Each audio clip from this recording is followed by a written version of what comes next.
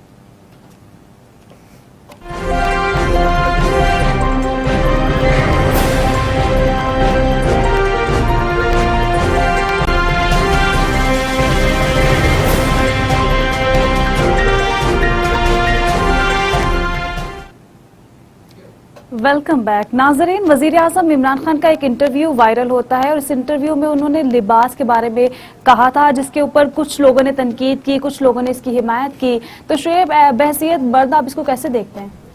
دیکھیں, یہاں پہ دو چیزیں آ رہی ہیں. یہ بحث جو ہے نا بڑا سارا اس نے ایک نا ہائپ کریٹ کی ہوئی ہے لبرل اور سیکولر میں. اگر تو آپ اس کو لبرل یا سیکولر کے معاملے میں دیکھیں گے پھر تو یہ کبھی نہ ختم ہونے والی بحث ہے. لیکن اگر اس کو ہم اپنے معاشرے کے جو عمران خان صاحب نے کہا کہ ہمارا معاشرہ کس نظر سے اس کو دیکھ رہا ہے, تو معاشرہ تو تنگ دست ہے, معاشرہ تو تنگ نظر سے دیکھے گا, کیونکہ اس معاشرے کے اندر جو ہمیں پڑھایا گیا یا سکھایا گیا. اچھا, ادھر ایک اور بات بھی ہوگی کہ یہ لوگ کہیں گے جی ہم اپنی ثقافت یا اپنے جو ہمارے طور طریقے سے تھے ان کو بھول کے اس طرف بے حیائی کی طرف آ گئے. نہیں, یہ بالکل غلط بات ہے. دیکھیں, جب پاکستان بنا تھا تب لوگوں کا رہن سہن کیسا تھا, پھر جب مڈ میں آ جائیں ہم 1970 کی دہائی میں چلے جائیں تب لوگوں کا رہن سہن یا کپڑے اور پہناوا کیسا تھا. آج جس جگہ پہ ہم کھڑے ہیں, آج ہمارا پہناوا یا ہمارے طور طریقے یا زندگی کس طرح چل رہی ہے, تو یہ ایک چیزیں وہ ہیں جو ہر وقت کے ساتھ ہر ٹائم کے ساتھ بدل رہی ہیں اور یہ لوگ اب خود کو بدلنا چاہ رہے ہیں اور بدل بھی رہے ہیں. اب دوسری طرف آ جاتے ہیں کہ تنگ نظر معاشرہ جو ہے نا اس کو کس نظر سے دیکھتا ہے. تو اگر تو اس کے اوپر بات کی جائے تنگ نظری کے حوالے سے, دیکھیں اگر پھر جو مدارس میں بچوں کے ساتھ بدفعلی ہو رہی ہے اس میں تنگ نظری کا معاملہ کہاں سے آ گیا؟ بالکل. اور آپ کو یاد ہوگا کہ تھوڑی دیر پہلے ایک افشاں نامی خاتون تھی, اس نے بھی کہا تھا کہ یہ جو سیف ہومز ہوتے ہیں, شیلٹرز ہومز ہوتے ہیں, ان کے اندر کیا کیا گل کھلائے جاتے ہیں. اگر یہ بھی نظر دیکھا جائے تو پھر ادھر بچوں یا بچیوں کا کیا قصور ہے؟ چھوٹی چھوٹی بچیاں کہاں سے فحاشی کر سکتی ہیں؟ وہی بات بتانے لگا ہوں کہ 3 سال کی 8 سال کی 5 سال کی 10 سال کی بچی سے کیا معاشرہ تنگ نظری سے دیکھے گا؟ وہ تو بچیاں, انہوں نے تو وہی کپڑے پہننے ہیں جو ایک عام گھر کی بچی پہنتی ہے, تو اس میں تو تنگ نظری نہیں آ رہی. یہ بیسیکلی ہمارے مائنڈ سیٹ ہیں جن کی جو کم علمی تعلیم کی وجہ سے ایک طرف جا چکے ہیں. ہم اسلامی ملک ہیں, لیکن اگر آپ پورا ویب سائٹ کا جو ہے تجزیہ دیکھیں تو اس کے اندر تو ہم دوسرے نمبر پہ آج بھی کھڑے ہیں. تو اس میں کپڑوں کا اور تنگ نظری کا معاملہ کہاں سے آ گیا؟ وہ تو ایک موبائل کا سسٹم تھا.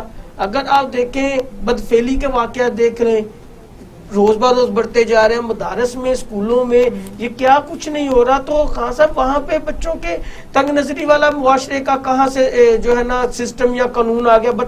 بچوں نے کیا کپڑے پہننے ہیں؟ بالکل اصل چیزیں بڑی دور ہیں, اصل چیزیں سمجھنے کی ہیں, اصل چیزوں سے ہٹانے کے لیے بات کی جا رہی ہے. دیکھیں نا, میں یہی بات کر رہا تھا لبرل اور سیکولر. میں نے سوشل میڈیا پہ دیکھا اور اخبارات میں بھی ان بندوں کے بیانات پڑھے جو عمران خان صاحب کے اس بیان کی حمایت کر رہے تھے. بے شک یہ بیان اچھا تھا, حمایت ہونی چاہیے, لیکن اس میں ان بندوں نے بھی بیان دیا جنہوں نے مفتی عبدالعزیز کے بیان پر تو بیان نہیں تھا دیا. یہ آ گیا نا سیکولر لبرل والا سین. اب وہ اپنے مرضی کے بیان کو تو جو ہے نا وہ اس کے اوپر بیان دیں گے, اس پہ عمران خان صاحب کی واہ واہ کریں گے. آپ نے مختصر اور جامع انداز میں اپنا موقف رکھ دیا. یونس بھٹ صاحب, میرا یہی سوال ہوگا, آپ اس کا کیا جواب دیں گے؟ اس کے لیے اس طرح ہے کہ یہ اب عمران خان کا اس پہ جو نوٹس لینے کا معاملہ ہے, عمران خان نے فحاشی کے خلاف جو اقدام اٹھایا ہے, یہ نوبت کیوں آئی ہے؟ اصل میں آپ نے دیکھیں کہ روز آئے دن ہمارا تعلق بھی رپورٹنگ سے ہے, ہم کرائم رپورٹنگ کرتے ہیں, سارا دن دیکھتے ہیں کہاں کیا واقعہ پیش آیا, کون سا ظلم ہوا, کون سا کہاں جرم ہوا. کیا اس میں جو ملزمان نے کیا اور پولیس نے کیا کیا, عدلیہ نے جو ان کو سزا دینے والے ادارے ہیں انہوں نے کیا کیا. تو اتنی انتہائی افسوسناک صورتحال ہے کہ ہر بندہ جب واقعہ پیش آتا ہے تو وہ ہم دیکھیں اب کبھی ہمیں کسی سڑک سے, کبھی کسی پلاٹ سے, کبھی کسی پانی والی ٹینکی سے, کبھی ہمیں کسی گھر کے پرانے مکان بند کے اندر سے کوئی نہ کوئی کم سن بچی کی لاش مل رہی ہوتی ہے, اور کیا پتہ چلتا ہے کہ جس بچی کو مار دیا گیا اور اس کے ساتھ بد اخلاقی کی گئی ہے. تو ہمارے یہ واقعات دن بدن بڑھتے رہے جب, تو صورتحال جو ہے وہ جب اس طرح کے واقعات پیش آئے تو ہیومن رائٹس کی جو تنظیمیں ہیں انہوں نے شور برپا کیا. جو ہمارے معاشرے کے لوگ ہیں انہوں نے جب حالات یہ دیکھے تو انہوں نے کہا جی ان لوگوں کو جب تک کڑی سے کڑی سزا نہیں دی جائے گی تو یہ واقعات رکیں گے. بالکل ایسا ہی ہے, قانون بنایا جائے اور سخت سزا دی جائے تاکہ یہ روک تھام ہو سکے. اس کے لیے ہیرا کیا ہوا ہے کہ لاسٹ ٹائم آپ نے دیکھا ہے کہ موٹر وے پہ ایک اتنا افسوسناک واقعہ پیش آیا کہ پوری گورنمنٹ کی جو ہے وہ گڈ گورننس اس پہ داؤ پہ لگ گئی. سب نے اس کو تنقید کا نشانہ بنایا کہ جی یہ خواتین جو ہیں یہ اپنی گاڑی ڈرائیو کر کے میں صرف ایک صرف بات ایڈ کرنا چاہوں گا. یہ بچوں والا ہم بات کر رہے تھے, بچوں میں تنگ نظری کیا ہوگی. پچھلے 6.5 ماہ کے اندر جو پنجاب میں واقعہ رپورٹ ہوئے 264 بچوں کے اغوا کے واقعات رپورٹ ہوئے ہیں, اور ان میں تقریباً جو ہے نا 30% جو بچے تھے نا ان کے ساتھ بدفعلی اور ریپ جیسے واقعات رپورٹ ہوئے ہیں. اب دیکھیں خان صاحب ادھر کہاں پہ تنگ نظری آ گئی ہے. یہ تنگ نظری نہیں ہے, اس کو جو ہے نا یہ صرف کم علمی تعلیم کا مسئلہ ہے. تعلیم کی نظر سے اس کو دیکھیں, ایجوکیشن کی اور لوگوں کے ترقی ہوتے ہوئے چیزوں کو دیکھیں, اس نظریے سے دیکھیں گے تو آپ کو اس کا حل بھی مل جائے گا. نہیں یہ شعیب صاحب جو بات کر رہے ہیں اگلی سٹوری کی جانب بڑھنا, ٹائم بہت زیادہ شارٹ ہے. اس کو مختصر میں آپ کو بتا دوں کہ عمران خان چاہتے ہیں کہ ایسے واقعات میں ملوث لوگوں کو سزائیں ملے, اور عمران خان کا مطلب یہ ہے اس بات کو باور کرانے کا کہ اس کے لیے جو بھی نیگیٹو افیکٹ ہیں, مثلا اس کا ایک آپشن یہ ہے کہ اس کا کہنا ہے کہ آج آپ دیکھیں نا بہت سے جب ہم باہر نکلتے ہیں تو سب لوگوں کو تو اس کا مورد الزام نہیں ٹھہرا سکتے, لیکن ایک ایشو یہ بھی ہے کہ کچھ ہماری خواتین کا لباس جو زیب تن ہوتا ہے وہ واقعی اس طرح کا اس بات سے اگری نہیں کرتا. آپ کسی کے لباس کے اوپر کیسے قدغن لگا سکتے ہیں؟ پیسے اس کے ہیں, جگہ اس کی ہے, پاکستان اس کا ملک ہے جتنا آپ کا ہے. اگر آپ نے اپنی نظروں, اب دیکھیں نا اس نے اپنے لباس کا حساب دینا ہے, آپ نے اپنے آنکھوں کا حساب دینا ہے. آپ اس طرح کی باتیں کر رہے ہیں, خواتین کے جذبات کو مجروح کرنا چاہ رہے ہیں کہ وہ لباس پہنتی ہیں. بھئی لباس کی اجازت نہیں, بچیوں کا لباس کی وہ ذمہ دار ہے, اس کا گھر موجود ہے. زیادہ اضافہ ہو رہا ہے. وہی بات ہے نا کہ دیکھیں کوئی خاتون اپنا لباس پہن رہی ہے, آپ اس کو نہ دیکھیں, آپ اس کو نہ دیکھیں, آپ جو ہے نا بلیک بورڈ جو زیادہ تر ریپ کیسز بڑھ رہے ہیں بچوں سے متعلق بڑھ رہے ہیں, دیکھنے کی کوشش کریں, اس بلیک کو نہ دیکھنے کی کوشش کریں. اس کے لیے دیکھیں ہیرا اس طرح ہے کہ آپ اس کو جب دیکھیں گے ایک رپورٹ کی صورت میں, آپ جب اس کو آپ ایک ڈیٹے کی صورت میں دیکھیں گے, اعداد و شمار میں دیکھیں گے تو اس سے ہم تجزیہ کریں گے نا, اس سے ہم اس کا رزلٹ نکالیں گے نا. میں آپ کو ایک بات بتا دوں, کوئی بھی جو مرد ہے جو اس یعنی کہ اس کو اپنے یعنی کہ دماغ میں رکھتا ہے, گندگی کو اپنے دماغ میں رکھتا ہے, تو وہ کبھی بھی اس عورت کے پاس نہیں, اس عورت کے پاس کبھی بھی نہیں جائے گا جس نے پینٹ شرٹ پہنی ہو, جس نے ویسٹرن ڈریسنگ کی ہو, یا جو بہت زیادہ گروم ہو. معافی کے ساتھ ایک واقعہ, مستحسن حسین تارڑ صاحب جو ہے نا وہ ایک چلے گئے تقریب میں, وہاں پہ وہ آخری دن تھا, ایک مولانا صاحب آئے, انہوں نے آ کے کہہ دیا توبہ توبہ یہاں پہ تو بڑی بے حیائی ہے. تارڑ صاحب نے کہا یار میں تو باپ پردہ اڑتے دیکھ رہا ہوں, فرق صرف اتنا ہے. نہیں اصل میں شعیب صاحب کی بات جو لبرل اور سیکولر والی ہے, اصل میں پتہ کیا ہے, جو بات ہے ہمارے معاشرے میں اس جرم کے خاتمے کے لیے ہم نے اقدامات کرنے ہیں, ہم نے سوچنا ہے کہ ہم کس طرح ایسی قانون سازی کریں کہ بالکل اس کے اوپر کوئی سالڈ قانون سازی ہونی چاہیے تاکہ یہ جو کیسز بڑھ رہے ہیں یہ رک میں آپ کو بتاتا ہوں, سریعان پھانسی دینا میں پھر دیکھتی ہوں کہ اگلا بندہ کیسے کرے گا. یہی تو ہم کہہ رہے ہیں کہ ادھر ہی آنے لگے ہیں. بات جو کرنے والی ہے کہ آپ جو ہسٹری اٹھا کے دیکھیں, آپ سروے کریں, آپ مختلف ممالک کا جو ہے وہ اسٹڈی کرنے سے, اس کی کرائم ریشو دیکھنے سے پتہ چلتا ہے جو اسلامی ممالک ہیں ان میں یہ ریشو بہت کم ہے. جو یورپین کنٹری ہیں جہاں قانون سازی اس طرح کی نہیں ہے جس طرح کی اسلامی ملکوں میں ہے تو وہاں یہ واقعہ زیادہ وقوع بالکل ایسا ہی ہے. کہنے کا مقصد یہ ہے کہ جب ہم خواتین کو بھی لیمٹس میں رکھیں گے, ہم یہ نہیں کہتے کہ خواتین کے زیب تن پہ آپ پابندی لگا دیں, مقصد یہ ہے کہ ملزم کو سزائیں جو ہے نا جب سخت کر دی جائیں گی, جب معاشرے میں ہر بندے کو پتا ہوگا کہ میں نے اگر کسی کی گاڑی سے موبائل چوری کر لیا تو یقیناً میرا ہاتھ کٹ جائے گا, تو وہ بندہ کبھی نہیں اٹھائے گا. جب بھی بات ہوتی ہے کانگریس اسمبلی میں سارے متفق نہیں ہوتے. اب کیا ہوتا تھا آپ کو میں بتاتا ہوں, یہ نواز شریف کے دور میں جب انہوں نے یہ اس پہ قانون نافذ کرنے کے لیے سفارشات مانگی تو وہ بہت سے لوگ درمیان میں ایسے جو سزائیں نہیں چاہتے تھے, انہوں نے کہا جی نہیں یہ سخت سزائیں نہیں ہونی چاہیے. اب وہی صورتحال عمران خان کی گورنمنٹ میں ہے, بہت سے ہمارے اسمبلی میں لوگ جو بیٹھے ہوئے ہیں وہ نہیں چاہتے اس پہ کڑا قانون ہو. ایون کہ جب عمران خان حکومت میں نہیں تھے تب وہ یہی کہتے تھے کہ سخت سزا سرعام پھانسی ہونی چاہیے, وہ اس کی حمایت کرتے تھے. اور اب موجودہ جو حکومت ہے, اب پی ٹی آئی کی حکومت ہے اور وزیر اعظم جو ہیں ہمارے عمران خان ہیں, اور اب وہ بالکل بھی جو ہماری بات ہے عمران خان کا مقصد جو ہے وہ خواتین کے جذبات کو مجروح کرنا نہیں ہے. عمران خان کا مقصد ان واقعات کی روک تھام ہے.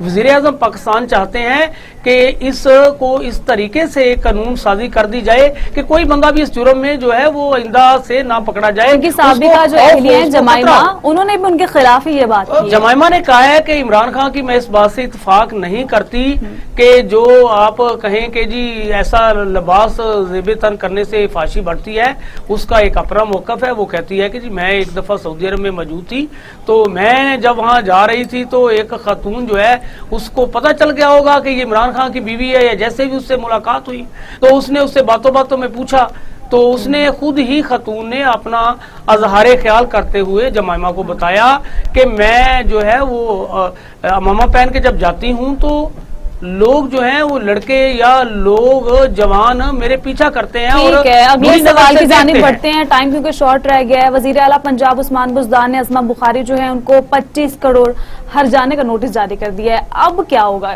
بتائیے. اب اس پہ کیا بات کی جائے جی, وہ اب عظما بخاری کو ہر جانے کا نوٹس کریں یا جو مرضی کہیں, وہ گورنمنٹ کے قانونی ماہرین کا حق ہے. کوئی بھی کسی کے خلاف بات کرے, عدالتیں موجود ہیں, جانا بھی چاہیے, لیکن جو پرسپشن ہے نا اس سے آپ انکار نہیں کر سکتے. جو ریئلٹی ہے نا اس کو آپ کو ماننا پڑے گا. اب دیکھیں عثمان بزدار جب سے وزیر اعلیٰ پنجاب بنے ہیں وہ مسلسل تنقید کا نشانہ بن رہے ہیں. مجھے لگ رہا ہے شعیب کے پاس کچھ نہ کچھ ہے, وہ اس وجہ سے ہنس رہے ہیں. تو وہ میں یہی کہنے لگا ہوں نا کہ شعیب صاحب سے بھی اس بارے میں چلو سامنے چیزیں آ جاتی ہیں, کیا کہتے ہیں. اب دیکھیں جو اب شور ہے اس کو ہم کسی طریقے سے بھی, ٹھیک ہے کوئی لوگ جھوٹ بولتے ہوں گے, کوئی لوگ جو ہے وہ سارے جھوٹے تو نہیں ہو سکتے نا. جو حقیقت ہے کچھ نہ کچھ چیز وہی ہوتی ہے جو بات ہو رہی ہوتی ہے. تو آج اسما بخاری کی طرف سے یہ کہا گیا کہ میں معافی مانگوں گی. وزیر اعلیٰ کی جانب سے یہ بھی کہا گیا کہ 14 دن کے اندر آپ معافی بھی مانگ سکتے ہیں, لیکن صاف انکار کر دیا. اب دیکھیں جی عدالت میں جا کے دو ہی چیزیں ہوتی ہیں, یا آپ کہیں گے یہ جرمانہ دیں, یہ دوسرا صاف کرنا ہے جی آپ معافی مانگ رہے ہیں ہم آپ کو چھوڑ دیں گے. لیکن اسما بخاری کے معافی مانگنے سے یہ معاملہ رکے گا نہیں. بات یہ ہے کہ اب جو صورتحال ہے وہ انتہائی افسوسناک ہے. شہباز شریف کے دور میں یہ باتیں نہیں ہوتی تھی, کبھی کسی نے سی ایم سیکریٹریٹ کو اتنا تنقید کا نشانہ نہیں بنایا تھا. آخر کیا وجہ ہے کہ وزیر اعلیٰ آفس تنقید کا نشانہ بن رہا ہے اور مسلسل بن رہا ہے, اور کوئی نہ کوئی صورتحال تو ایسی ہے کہ شور ہے, اور یہ شور اس میں صداقت جو ہے کسی طریقے سے جھٹلائی نہیں جا سکتی. وہ اس لیے نہیں جھٹلائی جا سکتی کہ ہر بندہ کہہ رہا ہے حالات جو اداروں کے ہیں وہ اتنے خراب ہیں کہ چیف سیکرٹری جو پنجاب کا والی وارث ہے وہ اس کے اختیارات نہیں ہیں. سارے اختیارات ساری چیزیں جو سی ایم آفس سے جاری ہو رہی ہیں اس کے پرنسپل سیکرٹری کر رہے ہیں. تو ہم کوئی ڈاکومنٹری ثبوت فراہم نہیں کر رہے, نہ ہم اس کو کوئی برا بھلا کہنا چاہتے ہیں. یہ شور ہے, یہ مارکیٹ میں شور ہے, یہ اس کے ادارے بتائیں گے کہ کرپٹ ہیں یا جینون ہیں. جو اداروں کی صورتحال ہے وہ انتہائی خراب ہے.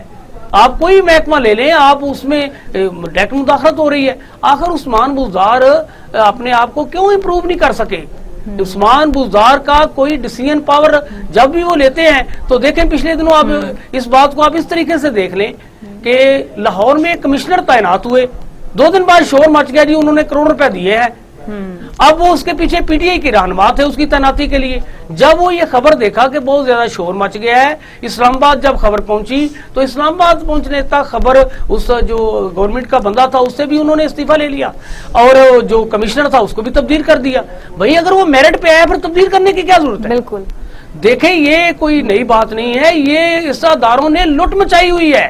میں کہتا ہوں جی پہلے تو تھانے داروں تک کرپشن ہوتی تھی, اب تو جو اداروں کے سربراہان ہیں ان پر ڈائریکٹ الزام آ رہے ہیں. اب تو لوگ کہتے ہیں اس بھائی نے پیسے لیے ہیں, اب تو لوگ کہتے ہیں بات آ رہی ہے شعیب کیوں آپ ہنس رہے ہیں؟ شعیب صاحب تو یہ تو پولیس کے ترجمان ہیں, یہ تو ڈیفینڈ کرتے ہیں. یہ تو بات یہ پہلے بات ہوگی بیوروکریسی کے اوپر, پہلے بات ہوگی یہ آپ حلف اٹھا کے پہلے بات نہیں یہ اپنی بات بتائے, پہلے بات ہوگی ہر جانے کے اوپر. یہ ابھی ان کی میں بات کاٹ رہا ہوں, انہیں پوچھے. ہمارے پاس ایک ایسا بھی ہے کہ جو بندہ قتل کے کیس میں بتا رہا ہے کہ جی پولیس نے پیسے لے لیے ہیں, اور ایس پی عہدے کا افسر ہے, یہ میری بات مانے گا کیونکہ یہ وہ پروب ہے, اور وہ بات ایک شہر کی نہیں ہے, ہر شہر کی ہے. ہم نے ایک بڑے انتہائی اعلیٰ افسر کے پاس بیٹھے ہوئے تھے. 2 منٹ کا ٹائم تو دے دیں, ٹائم ظاہر ہے بڑا یہ پولیس کے لیے کچھ کرنا چاہتے ہیں, یہ انہیں ڈیفینڈ کرنا چاہتے ہیں. میں بیوروکریسی میں 25 کروڑ والی بات کروں گا. یہ کسی نے نا جو ہے نا عثمان بزدار کو بڑا ہی بونا مشورہ دیا ہے کہ آپ جو ہے نا 25 کروڑ ہٹ جانے کا دعویٰ کر دیں. دیکھیں جی 8 سال کی لگاتار کی حکومت ہے شہباز شریف کی, اور بیوروکریسی جب سے فواد جیل سے باہر آ گیا ہے, ہر چیز ہر بیوروکریٹ اس کی فنگر ٹپس پہ کام کر رہا ہے. ان کو نہیں پتا کہ کون کون کیا کیا کر رہا ہے. انہوں نے جا کے ادھر ہر جانے کا دعویٰ کر دیا. اب دیکھیں وہ جا کے نام لیں گے لوگوں کے, بتائیں گے کہ فلاں بندہ فلاں بندے سے مل رہا ہے, فلاں بندہ فلاں بندے سے کچھ لے رہا ہے, فلاں بندہ فلاں بندے اپنی بیٹی کی شادی کے اوپر گفٹ لے رہا ہے. اب یہ ساری چیزیں ڈھکی چھپی نہیں ہے, یہ ساری چیزیں رپورٹڈ چیزیں ہیں, اور یہ رپورٹ ہو چکی ہے. انہوں نے اب دیکھا کہ ظاہر ہے شعیب صاحب جی شادی والی بات کی ہے, یہ خود ہی بتا دیں. جس بندے پہ الزام ہے پچھلے دنوں اس کی بیٹی کی شادی ہوئی ہے, اسے پوچھیں نہیں کتنے تحفوں کے انبار لگے تھے. صفائی سے لے کے آئی جی تک. وہی شخص ہے جس کا نام لینے کے اوپر 25 کروڑ کا جانے کا دعویٰ ہوا ہے. شعیب صاحب ڈر رہے ہیں کہ ہمارے سے میں بھی اس لسٹ میں منع چلا سیکرٹری طاہر خورشید کی بیٹیوں کی شادی کے اوپر ایک لائن لگی ہوئی تھی لوگوں کے تحائف دینے کی, اور یہ تحائف وہ نہیں تھے جو عام تحائف ہوتے ہیں. اس کو تو پتا بھی نہیں تھا. اس نے تو یہ مطلب کہ کئی بندے اسی کے دوست اسی کے شادی کے اندر شرکت کرنے والے تحائف تھے.